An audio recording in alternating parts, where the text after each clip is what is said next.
बिस्मिल्लाहिर्रहमानिर्रहीम। खबरदार मेरे बच्चों और जवानों, किसी के बालों में मट्टी लगी हुई हो, किसी के कपड़े उधड़े हुए हों, जूतियां दो तरह की पहनी हुई हों, बद्दियां टूटी हुई हों, तो उसे हकीर न जानिएगा। अब्वाब हदीस में एक हदीस है, रुब्बा अशअथा अगबरा मदफूइन बिल अब्वाब, जिनके बालों में मट्टी लगी हुई हो, जिनके कपड़ों पर मट्टी लगी हो, जिनके कपड़े फटे हुए हों, जिन्हें दरवाज़ों से धुतकारा जा रहा हो, उनका ख्याल रखना। इसलिए कि ऐसे लोगों का तार अल्लाह से जल्दी जुड़ता है, ऐसे लोगों का अपने रब से ताल्लुक़ जल्दी जुड़ जाता है। इनको तकलीफ़ नहीं देना। ये पूरा बाब है, इसमें हदीसें हैं। एक ऐसा ही फ़कीर बाज़ार से गुजर रहा, जैसे आप कई बार दस्ता है ना, दुकानें भी हैं। एक दूध वाले की दुकान के सामने से गुजरा तो उसने आवाज़ देकर कहा, दूध पियोगे? तो पहले तो दुकान को अच्छी तरह देखा, देखना बता रहा था कि ये दुकान इस काबिल है कि इससे दूध पिया जाए। ये इस तरह के लोग होते हैं। तो पहले तो अच्छी तरह दुकान को देखा, फिर कहने हाँ पिला दो। उसने कासा भर के, एक डोंगा भर के, कटोरा भर के दूध का दे दिया। इसने दूध पी लिया। दूध पी के 2 कदम आगे बढ़ा तो रास्ते में एक पानी पड़ा हुआ था। इसका पैर गड्ढे में गया, उस पानी में, कीचड़ में, तो वो छींटें उड़ी। तो गली के कोने पे 2 आशना बातें कर रहे थे, एक लड़का एक लड़की जी, आशना बातें कर रहे थे। तो लड़की के मुंह पे जाके वो छींटें लगी, वो कीचड़ जाके लगी। तो उसे तो कुछ बुरा नहीं लगा जिसके छींटें लगी थी, उन्हें बुरा लगा जो आशना थे। 2 कदम आगे बढ़े और 2-4 थप्पड़ मारे इनको। तुम्हें नजर नहीं आता, देख के नहीं चलते? तो ऐसे आंखों को आसमानों की तरफ ले जाके कहने लगे, देखते कहने, या अल्लाह अजीब दास्तान है, कहीं दूध पिलवाता है, कहीं थप्पड़ लगवाता है। अब फकीर का कहने लगे, कहीं दूध पिलवाता है, उसी वक्त थप्पड़ भी लगवाता है। अभी ये जुमला कहा था कि वो औरत, लड़की जमीन पर गिरी, तड़प तड़प कर मर गई, वहीं देखे देखते मर गई। वहां जो लोग चल रहे थे, देख रहे थे, वो उनमें से लोग कुछ आगे बढ़े, तुम तो बड़े अल्लाह के वली हो, तुमने बद्दुआ की, औरत मर गई। कहने नहीं नहीं नहीं, मैंने किसी को बद्दुआ नहीं दी, 2 यारों का मसला है।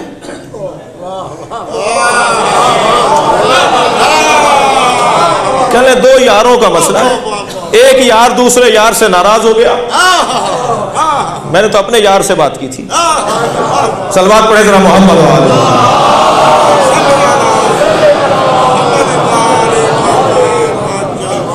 तो खबरदार किसी को इस हुलिये में देखकर, वल्लाह ये हमारे बड़ी गाड़ियों में बैठने वाले लोग, मैं खुद इस मुश्किल में मुब्तला हूं। मैं अपने इन ड्राइवर भाई को, अपने मेरे साथ बैठने वालों को रास्ते भर डांटता डपटता चलता हूं। तुम इन्हें इंसान नहीं समझ रहे, तुम ही हो इस रोड के मालिक, तुम ही बस आगे जाओगे, दूसरा कोई नहीं चल सकता यहां।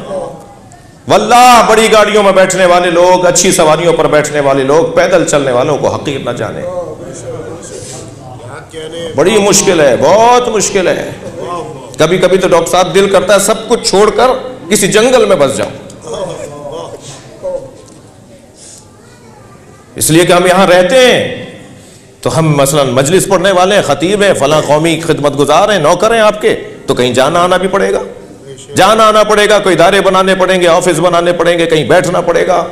आए जाएंगे तो रास्ते में किसी का हक हमसे पामाल हो सकता है। मगर ये जो बंदा जिसको हमारी वजह से रोक दिया गया, ये कयामत में हमें रुकवा सकता है। खड़ा हो जाएगा कि पहले मैं जाऊंगा, इसने मुझे रुकवा दिया था रास्ते में, मैं बड़ी मुश्किल में। हम जैसे लोगों को बस करम अल्लाह का, और अल्लाह ही इनके दिल में डालेगा कि ये माफ करेंगे हमें। क्योंकि वल्लाह मेंबर पे बैठा हूं, बीवी को राजी करने की कोशिश कर रहे हैं कि कोई गरज नहीं है, कोई गरज नहीं है सिवाय खिदमत के। मगर क्या करें कि दुनिया ऐसी है, तकाजे मजबूर करते हैं, ज़रूरतें मजबूर करती हैं, मजबूर हो जाते हैं हालात से। लेकिन कभी कभी तो दिल करता सब कुछ छोड़ो, जाके किसी जंगल में बैठ जाओ। लिहाजा कभी किसी फ़कीर को हकीर नहीं जानिएगा, किसी गरीब आदमी को, मिस्कीन आदमी को ज़्यादा दोस्ती उनसे रखिए जो फ़कीर हैं। वैसे फ़कीर डॉक्टर साहब मुझे मिल नहीं रहे, हमारे माशरे में ये मांगने वाले फ़कीर नहीं हैं, बच्चों ये मांगने वाले फकीर नहीं है, ये जलील है।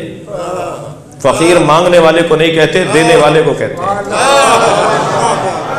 फकीर मांगने वाले को नहीं कहते, फकीर तो देने वाले को कहते हैं। वो अल्लाह पर एतमाद देता है, वो अपने रब पर भरोसा देता है, वो अपने अल्लाह पे तवक्कुल देता है। फकीर तो है ही कुछ और। टंडो आदम से, सांगड़ से टंडो आदम आ रहा था, रास्ते में फाटक है, रेलवे क्रॉसिंग है जी। फाटक के ऊपर एक फ़कीर बैठा हुआ था। इत्तेफाक से उसने मुझे देखा, तो इसी हुलिये में रहता हूँ, नौकर हूँ आपका सबका।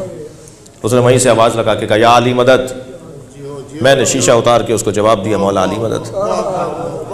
कहने लगा, कुछ दूँ?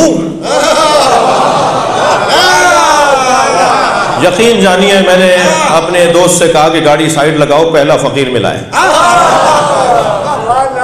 जो देने की बात कर रहा है। हम रुक गए वहीं। मैंने कहा, जी दो, अता करो। कहने लगा, ज़ुहद की 7 मंजिलें हैं। डॉक्टर साहब कहने लगा, ज़ुहद की 7 मंजिलें हैं, 7 मंजिलों को गुजारोगे तो अल्लाह के वली बन सकते हो। मैंने कहा, था करें। कहने लगा, नहीं, एक मंजिल बताऊंगा बस, इतना ही अहल जाना उसने मुझे जी। कहने लगा, एक बताऊंगा बस। मैंने कहा, जी एक ही अता करते हैं। कहने लगा, सबसे पहली मंजिल ज़ुहद की, सबसे पहली मंजिल ज़ात की नफी है। अपनी ज़ात की नफी करो तो तुम उस तरफ बढ़ने लगोगे जिस तरफ बढ़ने वालों को अल्लाह चाहता है। फ़कीर, मेरा नाम सैयद शहनशाह हुसैन नकवी है। डॉक्टर ज़फ़र हैदर साहब ने अपने बेटे की शादी में मुझे बुलाया, लिख दिया सैयद शहनशाह हुसैन काज़मी। मैंने कहा, लो मेरा नाम ही बिगाड़ दिया, मैं तो नकवी हूँ, इन्होंने काज़मी लिख दिया, मैं तो जाऊँगा ही नहीं। मैं तो इतना ज़ात का असीर हूँ। हम तो इतने ज़ात के, इस ज़ात के घिरे हुए लोग हैं। मेरे भतीजे ने मुझे सलाम नहीं किया, मिसाल दे रहा हूँ, अशद को कहीं जाके नाराज़ है, चंदा का बच्चा कहीं नहीं, मुझे कह दिया आपने जी।